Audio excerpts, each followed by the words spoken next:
हमारे देश का कानून बहुत लचीला है। वो साफ साफ कहता है कि भले ही चाहे 100 अपराधी अपराध करके छूट जाएं, लेकिन कभी किसी बेकसूर को सज़ा नहीं मिलनी चाहिए।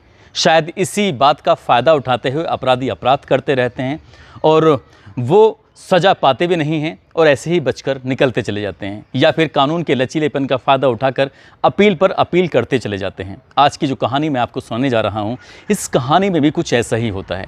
एक रात में एक दो नहीं बल्कि 17 कत्ल कर दिए जाते हैं और 17 कत्ल करने के बाद भी अपराधी को उस लेवल पर जिस असली सज़ा का वो हकदार होता है वो सज़ा उसको मिलती नहीं है। जब पुलिस इस मामले की जांच करती है, मामला अदालत पहुंचता है और अदालत में जब जज के सामने पहुंचता है तो जज साहब कहते हैं कि इसमें 4 ही कत्ल के पर्याप्त सबूत हैं, बाकी के सबूत ही नहीं हैं। यानी कि 14 कत्ल किसने किए किसने नहीं किए उसके पीछे की किसी ने जानने की कोशिश ही नहीं की और अपराधी को उस लेवल पर सज़ा मिलती ही नहीं है। आज की जो कहानी है ये कहानी पंजाब प्रांत की उस रात की कहानी है। उस रात को शायद पंजाब ही नहीं बल्कि पूरा हिंदुस्तान भी कभी भूल नहीं पाएगा। ये पंजाब प्रांत की सबसे बड़ी घटनाओं में से एक घटना मानी जाती है। आदाब, नमस्कार, सत श्री अकाल। मैं उस्मान सैफ़ी। आज की जो सच्ची घटना मैं आपको सुनाने जा रहा हूँ, ये सच्ची घटना है पंजाब प्रांत का एक फ़िरोज़पुर है। फ़िरोज़पुर का ही इलाका है जलालाबाद। दरअसल बात कर रहा हूँ 12 अगस्त 1977 की रात की। लगभग रात के 8:30 बजे के आसपास का वक्त हो चला था। इस घर के मुखिया होते हैं अमर सिंह और उनकी पत्नी होती है बिबन बाई। 3 बेटे होते हैं, एक बेटी होती है। अमर सिंह की चारपाई पर उनकी बेटी मोहिंदो सोई हुई थी जिसकी उम्र लगभग 10 साल के आसपास होती है और बिबन बाई के साथ उनका एक छोटा वाला बेटा बलवंत सिंह सोया हुआ था जिसकी उम्र लगभग 10.5 साल के आसपास होती है। तो ये माँ बेटा, बाप बेटी और 2 भाई ये अलग अलग चारपाई पर लेटे हुए थे।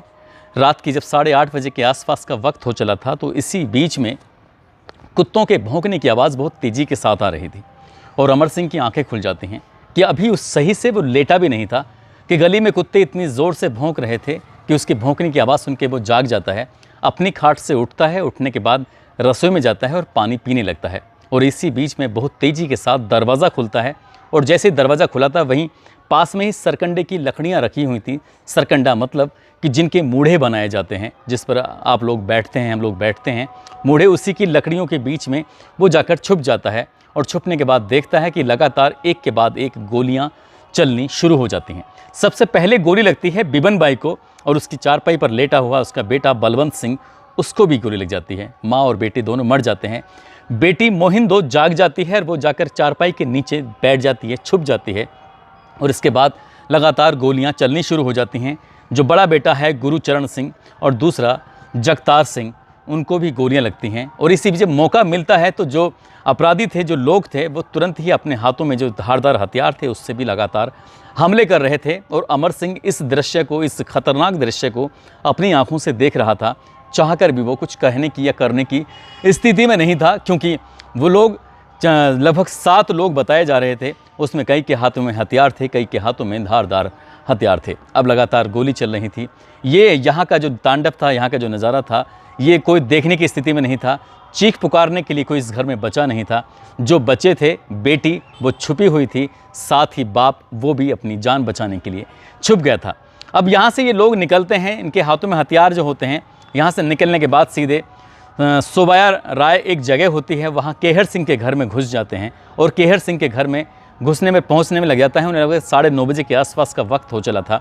वहाँ जाने के बाद घर के अंदर घमोबाई, राजोबाई, ननकोबाई, ये तीनों महिलाएं अलग अलग चारपाई पर लेटी हुई थीं। सबसे पहले गोली मारी जाती है घमोबाई को, फिर काटा जाता है राजोबाई को। जैसे ही काटा जाता है तुरंत ही ननकोबाई की आंखें खुल जाती हैं। ननकोबाई बहुत ज़ोर ज़ोर से रोने लगती है, चीखने लगती है, चिल्लाने लगती है। रात का ये दृश्य होता है। कौन गोलियां चला रहा है, कौन काट रहा है, सही से किसी के चेहरे भी दिखाई नहीं दे रहे थे।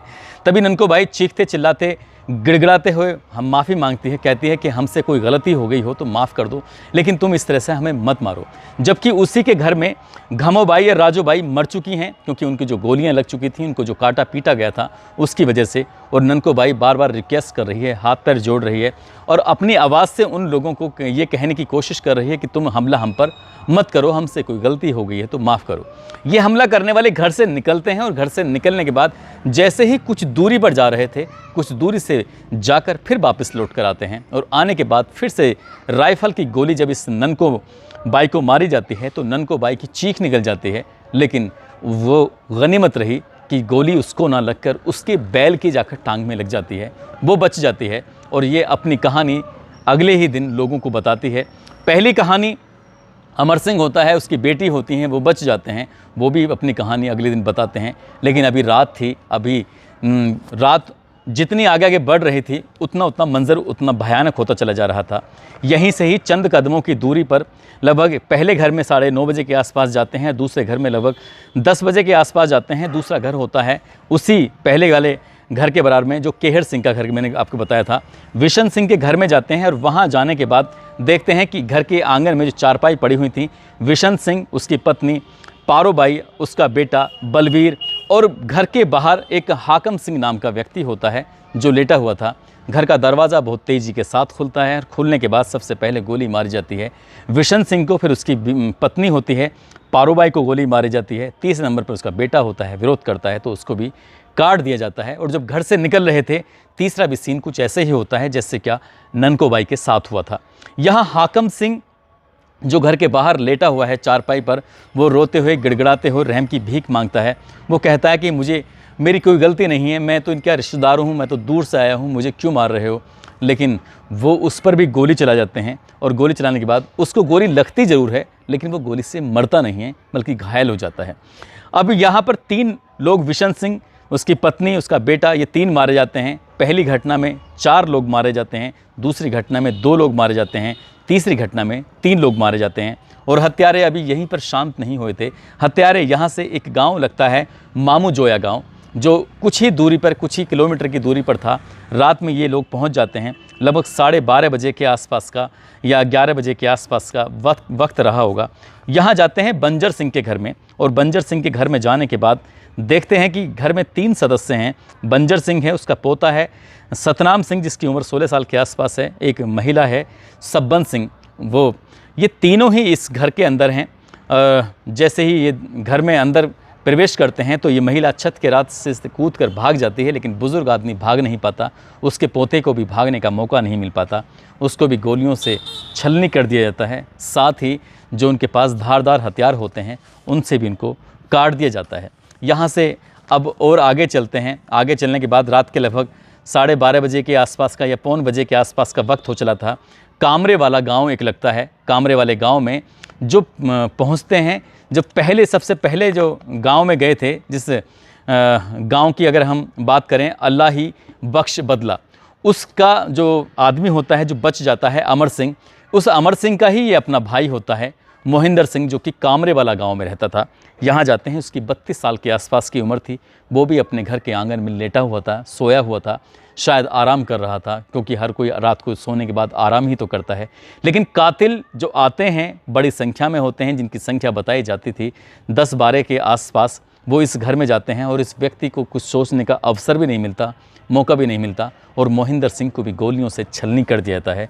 उसके भी घटनास्थल पर मौत हो जाती है। लेकिन इसके बाद भी जो कातिल होते हैं, कत्ल करने वाले होते हैं, हमलावर होते हैं, बदमाश होते हैं, वो शांत नहीं होते और यहाँ से आगे बढ़ते हैं। दांडीखुर गांव लगता है, दांडीखुर गांव में पहुंचते हैं, उजागर सिंह के घर। और वहां जाने के बाद में एक महिला होती है जिसका नाम होता है पलोबाई। दरअसल पलोबाई कोई और नहीं होती, पलोबाई वही अमर सिंह की बहन होती है, जिसको सबसे पहले जिसके घर में हमला किया गया था, उसके घर में जाते हैं। पलोबाई को भी गोली मारी जाती है, काटा जाता है। उसके ससुर चारपाई पर लेटे हुए थे, उन साहिब सिंह, उनको भी मार दिया जाता है। मट्टो बाई उनकी सास होती है पलोबाई की, उसको भी मार दिया जाता है। इसका पति होता है जीत सिंह, और जीत सिंह पर भी हमला करके यानी गोली मारकर उसकी भी हत्या कर दी जाती है। आगे और जो चारपाई पड़ी हुई थी, जो लोग लेटे हुए थे, उसमें जीत सिंह का चचेरा भाई होता है जिसका नाम मुख्तार सिंह होता है, उसको भी मार दिया जाता है। इस घर में कोई एक भी व्यक्ति ऐसा नहीं बचा था जो ये सबूत दे सके घर में कितने लोग आए थे, किसने किसको मारा। 5 लोग घर के आंगन में सो रहे थे, पाँचों को मार दिया जाता है। कामरे वाला में मोहिंदर सिंह अकेला सोया हुआ था, उसको मार दिया जाता है।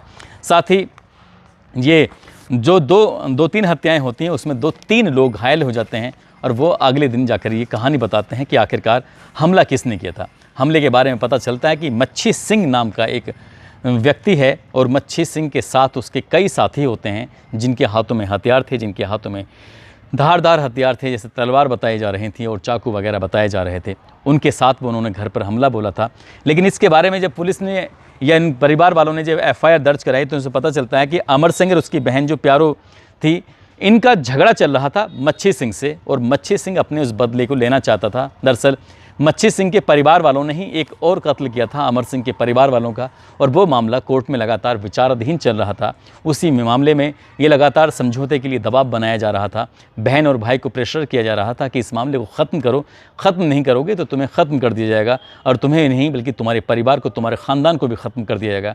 वो अमर सिंह कहता था कि देख लेंगे हम जब तुम हमें ख़त्म करोगे। लेकिन ये 11 नहीं बल्कि 12 और 13 अगस्त 1977 की रात 8:30 बजे से ये मंज़र शुरू होता है और रात के 3 बजे जाकर ये मंज़र ख़त्म हो जाता है।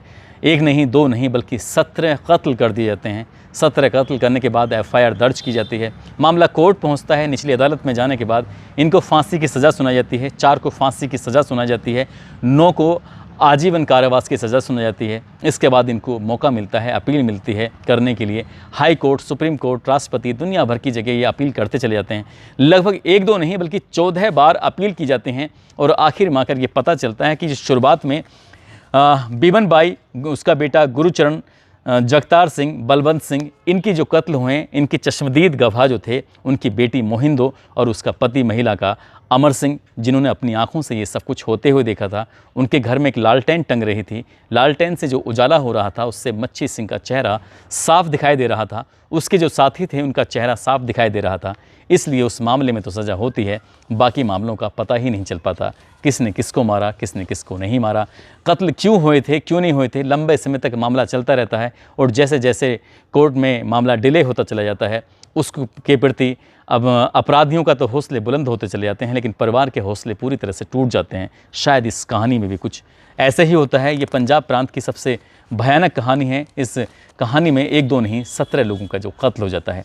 दोस्तों, इस पूरे घटनाक्रम को सुनाने का उद्देश्य किसी को परेशान करना नहीं है, किसी का दिल दुखाना नहीं है, बल्कि आपको जागरूक करना है, आपको सचेत करना है। और आज मेरठ के रहने वाले हैं डॉक्टर राहुल सिंह, आज इनका जन्मदिन है। साथ ही दिल्ली के रहने वाले हैं कपिल कुमार और जसीम अख्तर, आज इनका भी जन्मदिन है। इनको भी जन्मदिन की बहुत सारी शुभकामनाएं, बहुत बहुत मुबारकबाद।